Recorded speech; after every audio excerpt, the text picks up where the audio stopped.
Okay, so welcome to Dove Hope Tuition Center once more.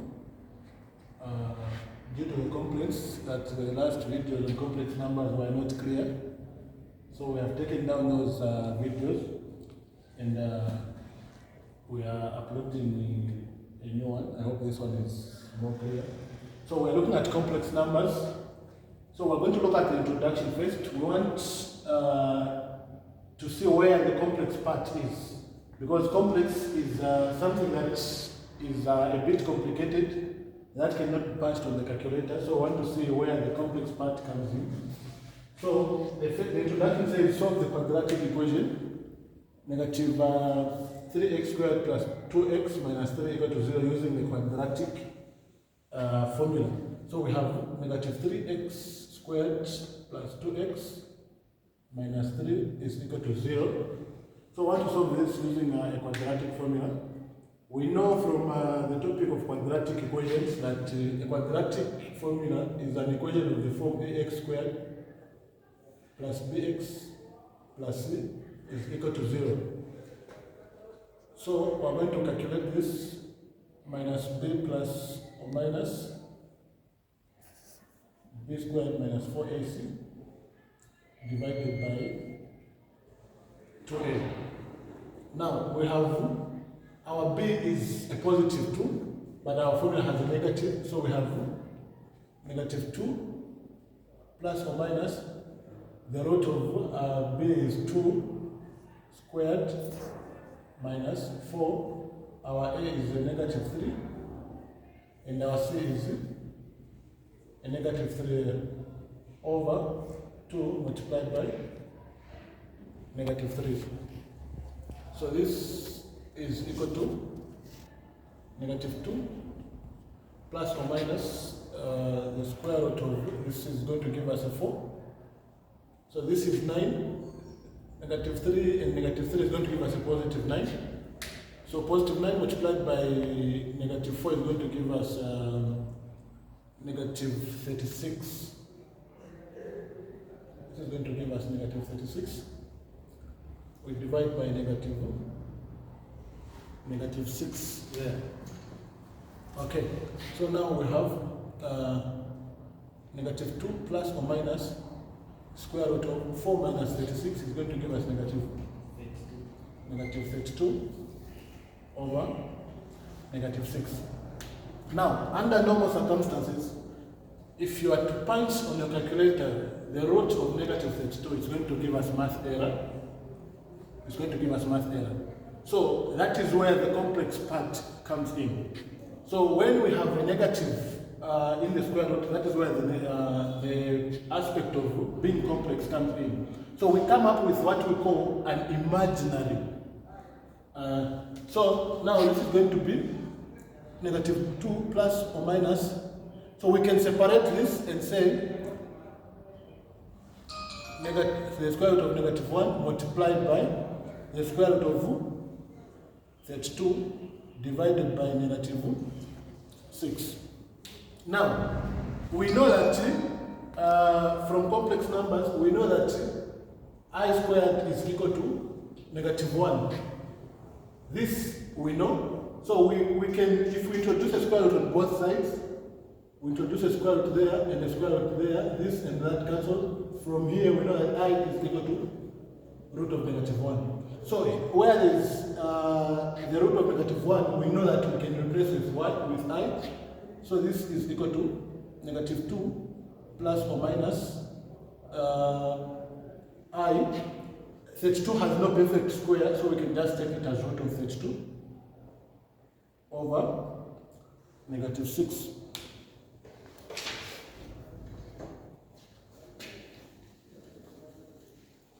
From there we have negative 2 plus or minus root of 32i over 6. So our x is either negative 2 plus root of 32i over 6, which is going to give us negative 2 over 6 plus root of 32i over 6 2 here can go 1 time, 2 here can go 3 times. This is going to give us negative 1 over 3 plus root of 32 over 6i. This is one of our complex numbers. Then the other one, if we take the negative, we have negative 2 minus root of 32i over negative 6. So this is, we can separate this and say over negative 6 minus root of 32i over negative 6. Now this negative and the other negative can cancel, and that negative and that negative can cancel. 2 here can go 1 time, 2 here can go 3 times. So we have 1 over 3 plus root of 32i over 6. So from this calculation that we've done, we are able to say a complex number can be written in the form a plus bi, where a is the real part and bi is the imaginary part. Bi is the imaginary part. This is the complex part, and we call it the imaginary part. So we have some more examples there where we are asked to evaluate. So we'll go direct to the examples and do the evaluation there.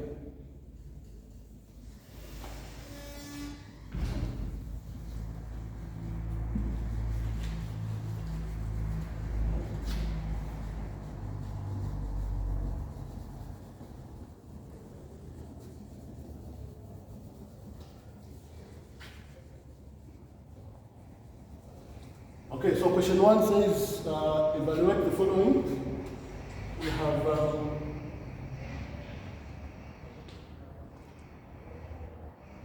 two I to the power 100 minus 5I to the power 66 plus I to the power 7 minus 4.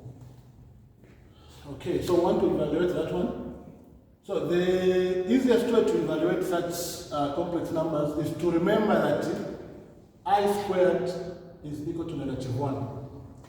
So if you are able to manipulate the powers to an extent where we are going to have the power I squared, then we can replace where there is I squared, we can replace with negative 1. So let's see if we are able to manipulate that question there.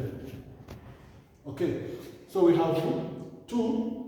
This I, if we say I squared, using the power of indices, we can say to the power 50, because we know that when this 2 is multiplied with a 50, it will go back to what? It will get back to 100. Minus 5, this I squared, if we put a 33 here, 2 multiplied by 33 is going to give us 36. Okay? Plus, the power is an odd number. So if we say I multiplied by I squared to the power 3, because we know that these 2 and these 3, when they multiply using power of indices, they are going to give us power 6. And then that power 6, when we are multiplying the same bases, we are going to add with a power here to give us our 7 back. So minus 4 like that. Now we have I squared almost everywhere, and we know, we are very sure to say I squared is equal to negative 1. I squared is equal to negative 1. So we can say 2 multiplied by negative 1 to the power 50 minus 5 multiplied by negative 1 to the power 33 plus I multiplied by negative 1 to the power 3 minus 4. Now, it doesn't matter how big the power is. The only thing we need to remember is if the power is an odd number. If the power is an odd number, the negative of 1 will come out as it is. It will come out as negative 1. If the power is even, the negative is going to cancel. So now 50 is an even number because 2 can go into there without leaving any remainder. So we have 2 multiplied by 1. Because negative 1 to the power 50 is just 1, minus 5 This is negative 1 and 33 is an odd number, so the negative will come out of there. Plus, we have I multiplied by 3 is also an odd number, so we're going to have negative 1 there minus 4. Okay, so this is 2, this and that is going to give us positive 5. 1 multiplied by negative 1 is going to give us negative I minus 4. Now this is 2 plus 5 is going to give us a 7. 7 minus 4 is going to give us positive 3. So this is positive 3 minus I. This can end here because there is nothing else we can do to that one. Okay, so this was our example number 1. We can go to example number 2. So example number 2 is I to the power 16 minus 2I plus 4I to the power 7 over 3I to the power 3 minus 4I squared. Okay, so I to the power 16 minus 2I plus 4I to the power 7 divided by 3I to the power 3 minus 4I squared. So we're going to do the same thing that we did on the first example. We try to manipulate the powers and see if we can have a power 2, and then when we have a power 2, we can replace with negative I. So now this is going to be equal to I squared. We have a 16 there, so if we put 8, if we use power rule to multiply this, we'll get back to 16. Minus, this I is already simplified, we leave it as it is, plus 4, we can multiply the I multiplied by I squared to the power 3, so that this and this gives us 6, plus the power here will get back to our 7, over 3 multiplied by I squared minus 4 I squared, we already have it there, it's already simplified. So wherever there is I squared, we can replace with negative 1 and try to simplify that. So we have I squared here. So we can say negative 1 to the power 8 minus 2I plus 4I multiplied by negative 1 to the power 3 over 3 I multiplied by negative 1 minus 4 multiplied by negative 1. So now this is going to be equal to, the power here is an odd number, is an even number, so the negative is going to disappear there. So we have 1 minus 2I plus 4I, this negative 1 is going to will come out like that because of the even power, over, so 3I multiplied by negative 1 is going to give us negative 3I minus, so this and this is going to give us a positive 4, like that. Okay, so we have 1 and 1, this is positive 1, this is negative 1, so these two will disappear from there. So we're going to remain with negative 2 plus 4I. So 4 minus 2 is going to give us 2I over negative 3I plus 4. Now, this we cannot leave it here. This we cannot leave it here. So, unfortunately, this is taking us to division of complex number, and so we're going to continue from there. So we can multiply this with a conjugate where we're going to change the sign. And then the sign that is going to change is the sign of the imaginary part. It's not like the sign on the middle is what changes, it's the sign of the imaginary part. So this we're going to multiply by, this is going to be positive 3I plus 4 over positive 3I plus 4. So we can multiply those. Okay, so I think for the sake of having not confusing people, we can rearrange what is down here so that we start with the real part and then the imaginary part on the other side. So this is going to be 2i over 4 minus 3i multiplied by 4 plus 3i over 4 plus 3i. Now we can do our multiplication. So 2i multiplied by 4 is going to give us 8i. It's going to give us 8i. 2 multiplied by 4. 2 multiplied by 4 is going to give us 8i. 2i multiplied by 3i is going to give us plus 6i squared over. These two, they are the same but with different signs. So this is just a difference of 2 squares. We can say this is 16 minus 9i squared. It's a difference of 2 squares. So now we know that I squared is negative 1. So this is equal to 8i. If we put negative 1 here and multiply with 6, this is going to be minus 6 over, this is 16. So if we put negative 1 here and multiply with 9, this is going to be a positive. And when this becomes a positive, 16 plus 9 is going to give us 25. 25 like that. So again, on top, we can rearrange this so that we start with the real part and end with the imaginary part. So this is equal to negative 6 plus 8i over 25.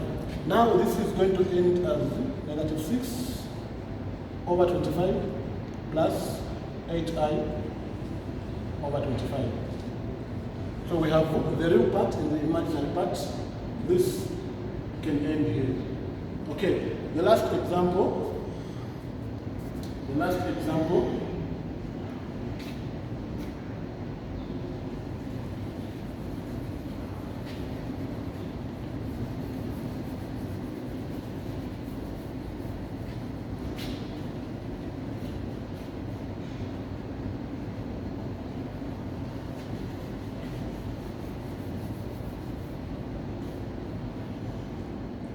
Okay, so the last example, which is solution 3,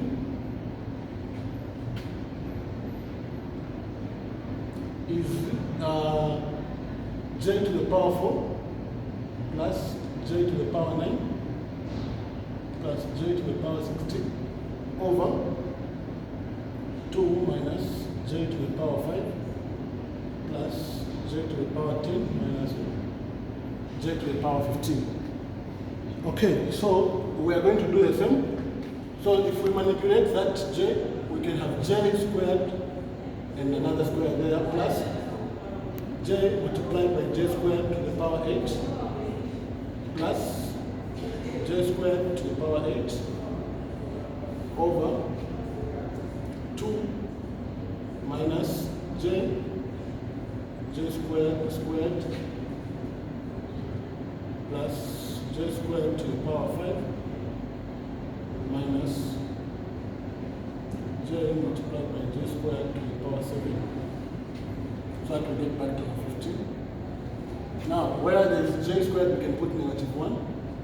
This is negative 1 squared plus j multiplied by negative 1 to the power 8 plus negative 1 to the power 8. Okay, this is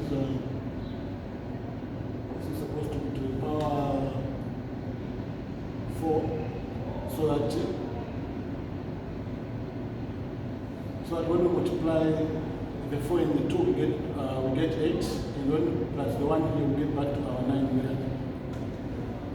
Okay, so this is 2 minus j, that is negative 1, squared plus negative 1, power 5 minus j negative 1, power 7. Okay. Now, okay, so this is going to be positive 1 plus this, and that is just going to give us j. This is just going to give us 1 over 2.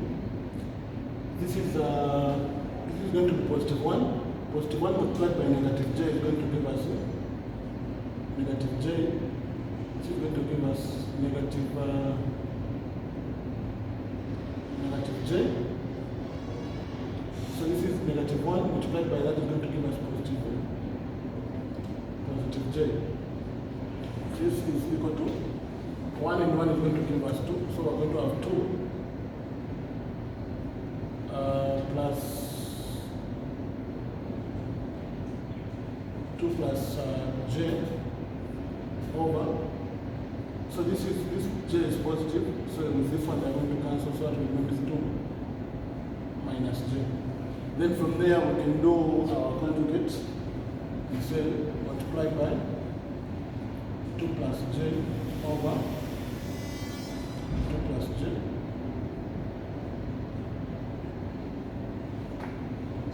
Okay, so here now we have 2 multiplied by 2 is going to give us 4. 2 multiplied by j is going to give us plus 2j.